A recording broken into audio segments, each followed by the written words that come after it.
Nasugatan ng isang menor de edad na lalaki at kasama nito dahil sa pambubugbog umano ng dalawang lalaking nasa impluwensya ng alak. Nakaalerto, Sandy Salvaggio.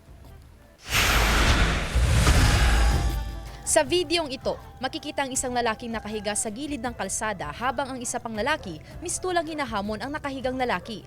Ilang sandali pa, makikita ang lalaking nakaputi na inaawat ang umunoy ng hahamon na lalaki. Ngunit bago raw humantong dito, ang dalawang lalaking walang damit pang itaas na makikita sa video, pinagbubugbog daw yung nakahigang lalaki na isang menor de edad at ang nakaputing lalaki na kanyang tsuhin. May mga dalawang tao po dyan.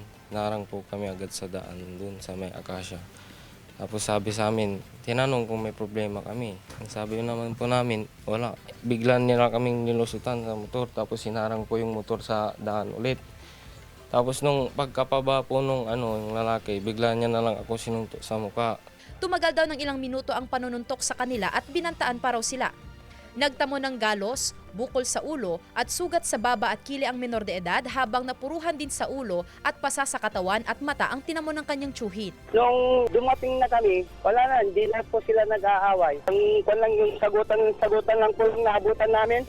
Mariing itinanggi ng isa sa mga sospek ang paratang. Pare-pareho raw silang nakainom.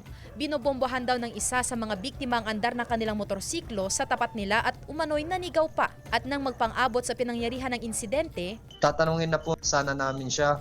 Kaso po, yung bata, ang ginawa, pumulot po siya ng bato. Tapos biglang tumayo yung tito, yung ka-age po namin. Kaya nagpanik na rin po ako, nag-react na ako na mapapaaway na po talaga kami. inamin niyang nanghamon daw siya ng suntukan ngunit hindi siya nanuntok. Posible raw na ang sugat ng menor de edad ay mula sa ilang beses niyang pagkatumba sa kalsada nang tangkain niyang agawin ang hawak niyang bato. Nanipa at nanuntok din umano ang menor de edad at ang kanyang tsuhin. Ma'am, humingi po ako ng tawad sa lahat ng mga nagawa namin. At sa pamilya po nung bata, doon na rin po sa tito niya. Hindi pa nagbibigay ng pahayag ang isa pang sospek. Nakatakdang mag-usap sa barangay hall ang dalawang panig ngayong araw.